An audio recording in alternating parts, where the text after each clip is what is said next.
Hello everyone. APPSC Group 2 సంబంధించి మనం ఆంధ్రప్రదేశ్ హిస్టరీకి సంబంధించి క్లాసులు చెప్పుకోవడం జరుగుతుంది. ముఖ్యంగా ఈ శాతవాహనం సంబంధించి మనం ఈ పొలిటికల్ హిస్టరీకి సంబంధించి కొన్ని క్లాసులు చెప్పుకోవడం జరిగింది. లాస్ట్ క్లాస్లో దేవి నాగానిక దర్వాజ జరిగిన సంఘటనలు మనం చూసాము. ఈ క్లాస్లో అతి ముఖ్యమైనది రాజ విద్య జరిగిపోతున్న దాన్ని వాటిని మరలా కొంచెం ఒక దగ్గరికి తీసుకొచ్చిన వ్యక్తిని, అలాగే అతి ముఖ్యమైన చరిత్రలో ఒక విలాస ప్రియుడుగా ఉన్న రాజుని, ఇలాంటి వాళ్ళ గురించి మనం ఇప్పుడు వివరాలు తెలుసుకోబోతున్నాం. రెండవ శాతకర్ణి, ఇందులో మనం ఈ క్లాసులో పొలిటికల్ హిస్టరీలో భాగంగా రెండవ శాతకర్ణి గురించి ఒక తెలుసుకోబోతున్నాం. వాటితో పాటే రెండోది కుంతల శాతకర్ణి, వీళ్ళ గురించి వివరాలు ఇప్పుడు ఈ వీడియోలో చూస్తామండి. మొట్టమొదట రెండవ శాతకర్ణి,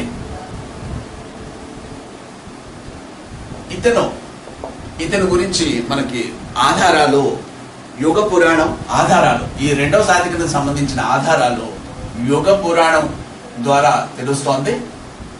ఒకటి. రెండు, సాంచి దగ్గర ఉన్న శాసనం,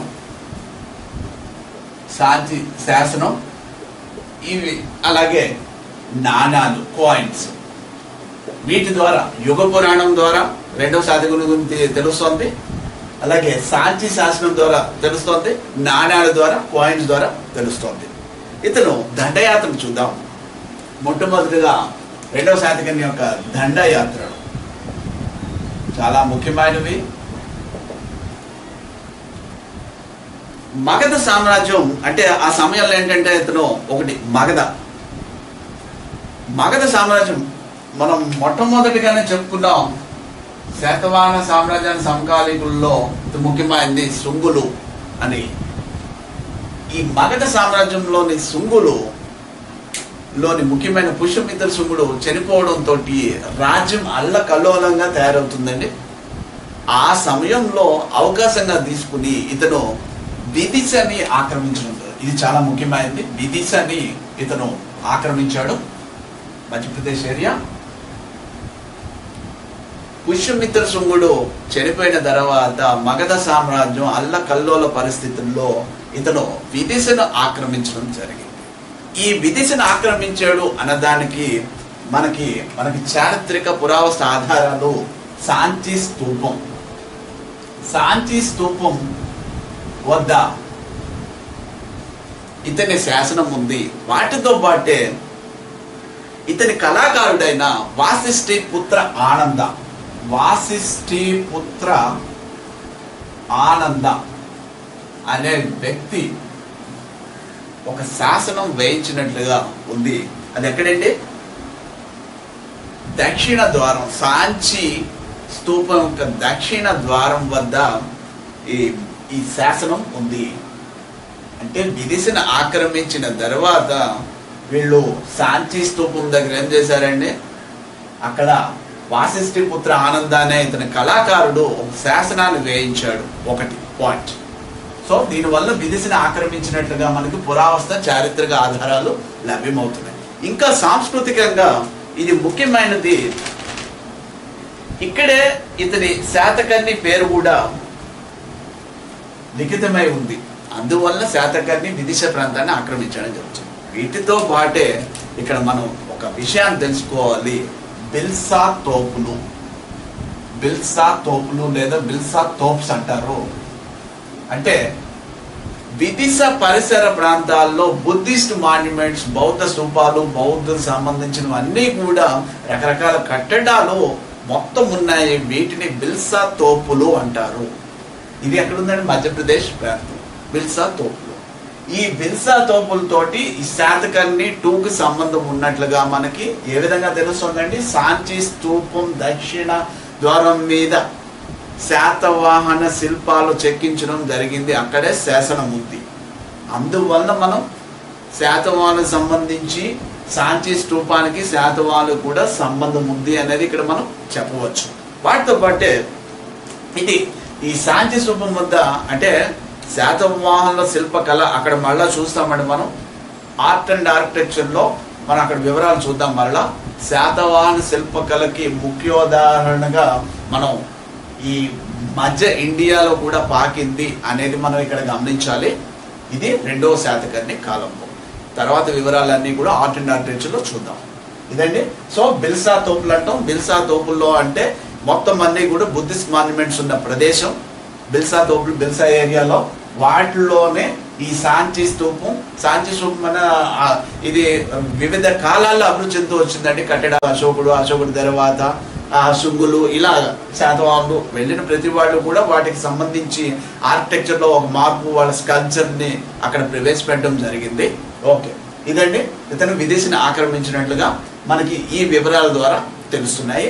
అందుకే బిల్సా తోపులు శాతకర్ణికి సంబంధించి శాతకర్ణి కూడా అందులో భాగం ఉంది. తర్వాత మరి లాస్ట్ క్లాస్లోనే మనం చూసాము కళింగ కారువేలుడు ఆల్రెడీ తన పంతాన్ని నెరవేర్చుకున్నాడు, ట్రితుండ నగరాన్ని గాడిదతో దున్నించాడు అని చెప్పాము. అతను మరణం కూడా ఇక్కడ పుష్యమిత్ర మరణం జరిగిపోయింది. తర్వాత రెండవది ఏంటంటే కళింగ ప్రాంతాన్ని ఆక్రమించడం. కారువేలుడు కూడా చనిపోయాడు ఈ సమయానికి. ఇదే సమయంలో ఇతను కళింగని ఆక్రమించిన ప్రయత్నించాడు. అదే సమయంలో శకులు కళింగని ఆక్రమించి ఉన్నారు. శకులు కళింగని ఆక్రమించి ఉన్నారు. శకుల మీద దండయాత్ర చేసి కళింగని ఆక్రమించిన వ్యక్తి 2వ శాతకర్ణి. సో ఒకటి విదేశీని ఆక్రమించడం జరిగింది, రెండోదేమో కళింగని ఆక్రమించడం జరిగింది. అక్కడతో ఆగకుండా అతి ముఖ్యమైనది చరిత్రలో మొట్టమొదటిగా చేసిన వ్యక్తిగా నిలబడిపోయిన వ్యక్తి 2వ శాతకర్ణి.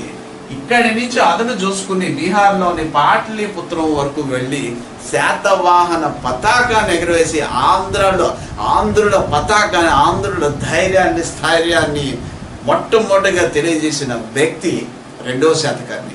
ఇది గమనించాలి. ఇక్కడ అంటే పాటలీపుత్రంలో ఆంధ్ర శాతవాహనుల జెండాను ఎగురవేసిన వ్యక్తి 2వ శాతకర్ణి. అది ఎవరి మూలంగా ఎలా జరిగిందండి? అది మొదటి విదేశీని ఆక్రమించి, విదేశీ తర్వాత కళింగని ఆక్రమించి, కళింగ నుంచి పాటలీపుత్రానికి వెళ్ళడం. మొట్టమొదటిగా మనకి మెట్రోపాలిస్గా మనకి పేర్కొన్నది ప్రాచీన కాలంలో పాటలీపుత్రం. దాన్ని ఆక్రమించడం అనేది మామూలు విషయం కాదండి. ఆ ఘనత దక్కింది శాతకర్ణి 2. అది గమనించాలి ఇక్కడ. సో ఇది యుగ పురాణం కూడా మనకి శకులను ఓడించి అక్కడి నుంచి మగధని ఆక్రమించాడని కూడా యుగ పురాణం కూడా తెలుపుతోంది. ఇది ముఖ్యమైనటువంటి అంటే విదిశ కళింగ మగధని ఆక్రమించాడని తెలుస్తోంది. ఇది శాతకర్ణి 2 కాలంలో జరిగిన అటు సాంస్కృతిక ఇటు రాజకీయ మార్పులు లేదా సాంస్కృతికంగా ముందంజలో శాతవాహనులు ఏ విధంగా ఉన్నారు అనేది మనకి బిల్సా తోపులు సాంచి స్తూపం వద్ద వీళ్ళ తాలూక ఘనత తెలుస్తోంది. అలాగే పౌరుషం, పరాక్రమం ఏ విధంగా ఉన్నాయి, ఆంధ్రుల పౌరుషాలు ఏ విధంగా ఉంది అనేది మనకి ఇక్కడ పాటలీపుత్రంలో శాతవాహన జెండాను ఎగరవేయడంతో తెలుస్తోంది. చాలా కాలం పాటు శాతవాహనుల ఆధీనంలో ఉంది పాటలీపుత్రం. మరి ఇతని యొక్క నాణాలు వివిధ ప్రదేశాల్లో దొరికాయంటే రాజ్య విస్తీర్ణత ఎక్స్టెన్షన్ ఏ విధంగా ఉంది ఇతందంటే తెలంగాణ, ఉత్తర మహారాష్ట్ర ఈ ప్రదేశాల్లో బాగా విస్తరించింది. వాటితో పాటే మధ్యప్రదేశ్, మాల్వా చూసాం కదండి. ఇవన్నీ కూడా ఏరియాలో అంటే తెలంగాణ, ఉత్తర మహారాష్ట్ర, మధ్యప్రదేశ్, మాల్వా ఈ ప్రదేశాలన్నీ కూడా శాతవాహన సామ్రాజ్యంలో మరలా వచ్చేసాయి. ఒకసారి వెళ్ళిపోవడం, రాజులు వీక్ అయినప్పుడు మొత్తం ప్రదేశాలన్నీ కూడా మొత్తం రాజ్య భాగాలు విడిపోతున్నాయి, రాజ్య విచ్ఛిత్తి జరుగుతుంది. రాజు పరాక్రమవంతుడై తెలివైన వాడైనప్పుడు మరలా రాజ్యం ఏకమవుతోంది. ఇది శాతవాహనుల యొక్క చరిత్రలో అతి ముఖ్యమైన పరిణామాలు ఇవన్నీ కూడాను. ఇది ఆంధ్రులమైన మనం ఖచ్చితంగా ఇవన్నీ కూడా తెలుసుకోవాల్సిన అవసరం ఉంది. నెక్స్ట్ ఇదండి 2వ శాతకర్ణి అంటే మనం గుర్తుపెట్టుకోవాల్సినవి అతి ముఖ్యమైనది సాంచి శాసనం. అది వేయించింది వాసిష్ఠి పుత్ర ఆనంద. అందులో శాతకర్ణి పేరుంది. బిల్సా తోపులో ఇది గుర్తుపెట్టుకోవాలి. సాంచి స్తూపానికి వీళ్ళ తోరణాలు ఇవన్నీ కూడా తర్వాత చెప్తాం. ఇవన్నీ కూడా అమరావతి సరళిలో ఉండే విధంగా ఏ విధంగా ఉన్నాయి శాతవాహన శిల్పం అనేది తర్వాత చూస్తాం. వీటన్నిటినీ కూడా మనకి 2వ శాతకర్ణి కాలంలో జరిగాయి, ఇది గుర్తుంచుకోవాలి. అలాగే అతి ముఖ్యమైన దండయాత్రలో శకులను ఓడించిన వ్యక్తి కూడా 2వ శాతకర్ణి. అలాగే కళింగ కారవేలని మరణం తర్వాత దాన్ని చేతిలో తీసుకున్న వ్యక్తి 2వ శాతకర్ణి. అలాగే విదిశను ఆక్రమించిన వ్యక్తి 2వ శాతకర్ణి. పాటలీపుత్రంలో తొలిసారిగా ఆంధ్ర శాతవాహనుల పతాకాన్ని ఎగరవేసిన వ్యక్తి 2వ శాతకర్ణి. ఇదండి. దీని తర్వాత ఇంకా మరి అతి ముఖ్యమైనది చరిత్రలో పేర్కొనదగ్గ వ్యక్తి 2వ కుంతల శాతకర్ణి. ఈ వ్యక్తి కోసం, ఈ రాజు కోసం మనకి సాహిత్య ఆధారాలు చాలా ఎక్కువగా చెప్తున్నాయి. కుంతల శాతకర్ణి గురించి సాహిత్య ఆధారాలు, లిటరరీ సోర్సెస్ ఎక్కువగా ఉన్నాయి ఇతని గురించి చెప్పేవి. వాటిలో ఒకటి కుంతల శాతకర్ణి.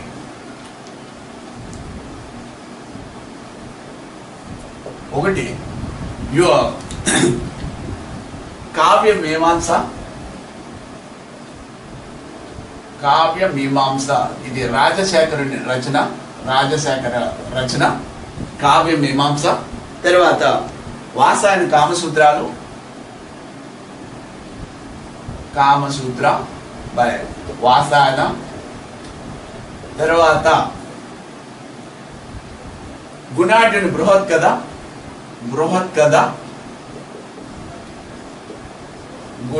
బృహత్కథ ఇవి చెప్తున్నాయండి. వీటితో పాటు సోమదేవ సూరి కథా సరిస్సాగరం.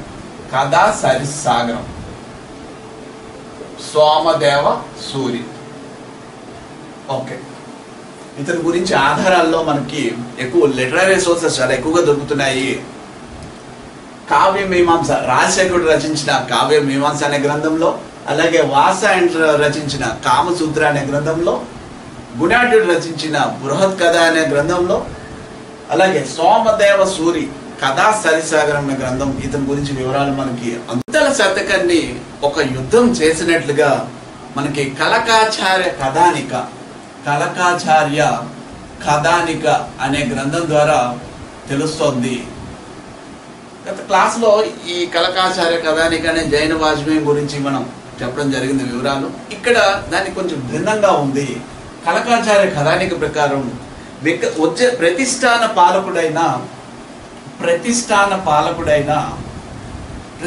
పాలకుడైన విక్రమాదిత్యుడు శకులను ఓడించి, శకులను పారద్రోలి 58 BCలో, క్రీస్తు పూర్వం 58 BCలో విక్రమ శకాన్ని స్థాపించాడని తెలుపుతోంది. ఇది చాలా ముఖ్యమైనది.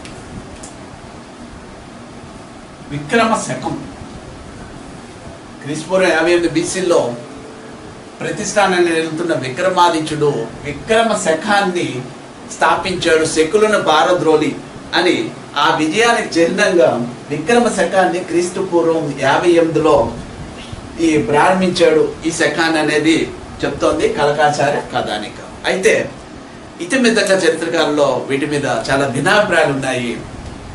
బిఎస్ఎల్ హనుమంతరావు గారి అభిప్రాయం ప్రకారం కుంతల శాతకర్ణిగా ఆయన చెప్తారు. కుంతల శాతకర్ణి కాలంలో జరిగింది. ఆ విక్రమాదిత్య బిరుదు కుంతల శాతకర్ణికి ఉందనేది ఆయన చెప్తారు.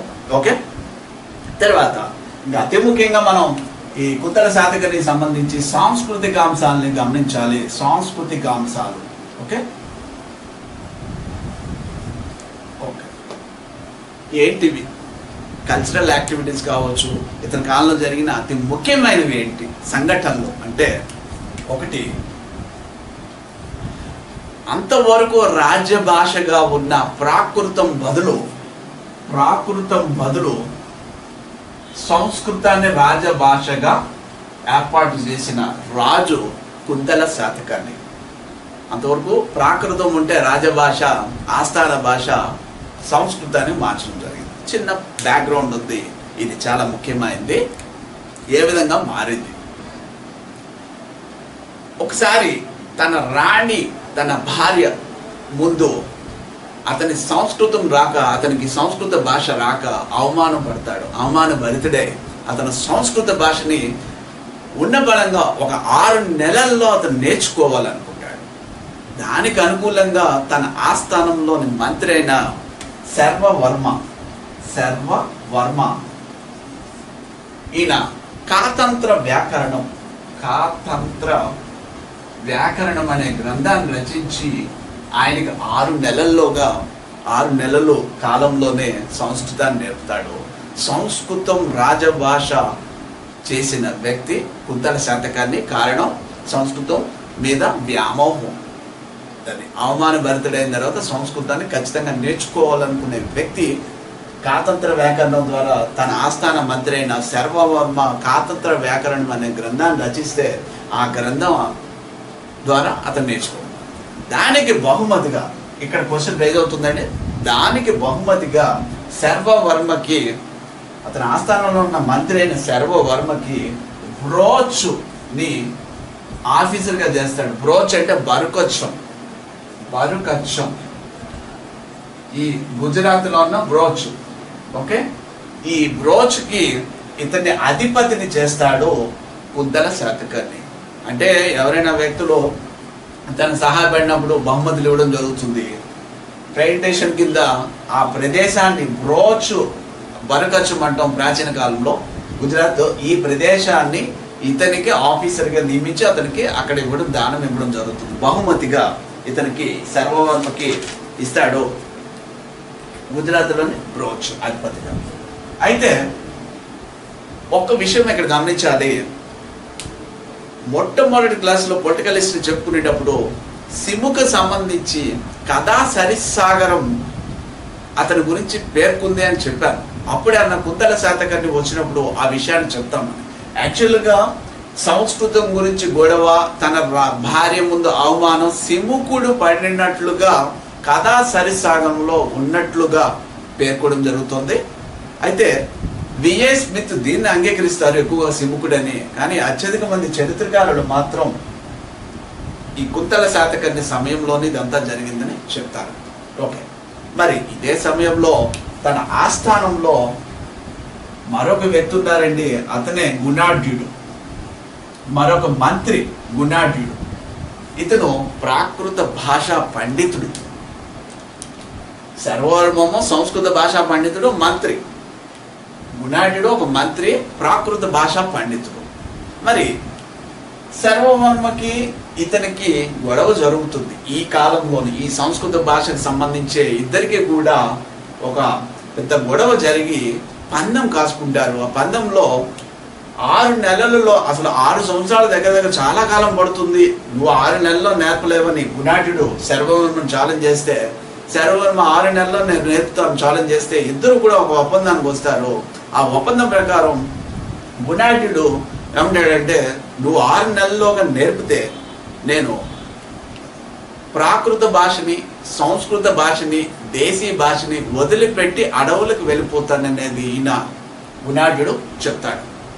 సో 6 నెలల్లోగా రాజుకు నేర్పడంతో గుణాఢ్యుడు అవమానభరితుడై ఈయన రాజాదరణ లేకపోవడంతో అడవులకు వెళ్ళిపోయి నూతన భాష అయిన పైశాచి భాషలో, పైశాచి ప్రాకృతంలో ఈయన బృహత్ కథ అనే గ్రంథాన్ని రచిస్తాడంటే. బృహత్ కథ, పైశాచి ప్రాకృతంలో ఈయన బృహత్ కథ. ఇవన్నీ కూడా మనం లిటరేచర్లో వాటిలో తర్వాత చూద్దాం డీటెయిల్స్ అన్ని కూడా.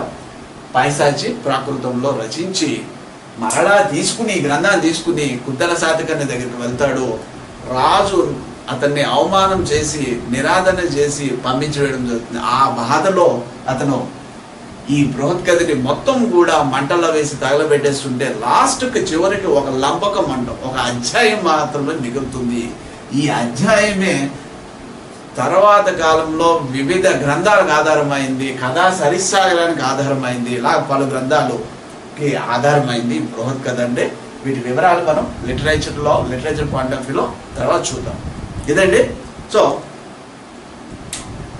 అతని ఆస్థానంలో ప్రాకృతం బదులు సంస్కృతాన్ని ఏ విధంగా తీసుకున్నాడు, ఎందుకు తీసుకోవాల్సి వచ్చింది, దానికి కారణం ఏంటి, దాని తర్వాత ఎవరు నేర్పారు, ఏ గ్రంథం ద్వారా తెలుస్తోంది, దాని తర్వాత సర్వవర్మ గుణాఢ్యుల మధ్య వాగ్వాదం ఏం జరిగింది, దాని ఫలితం ఏంటి అని చూస్తాం. మరొకటి అతి ముఖ్యమైనది, he was a pleasure loving king. అంటే ఇతను ఒక విలాస ప్రియుడు అండి. ఈయన విలాస ప్రియుడిగా మనం చెప్పవచ్చు. ఇది కూడా తన విలాసవంతమైన జీవితం,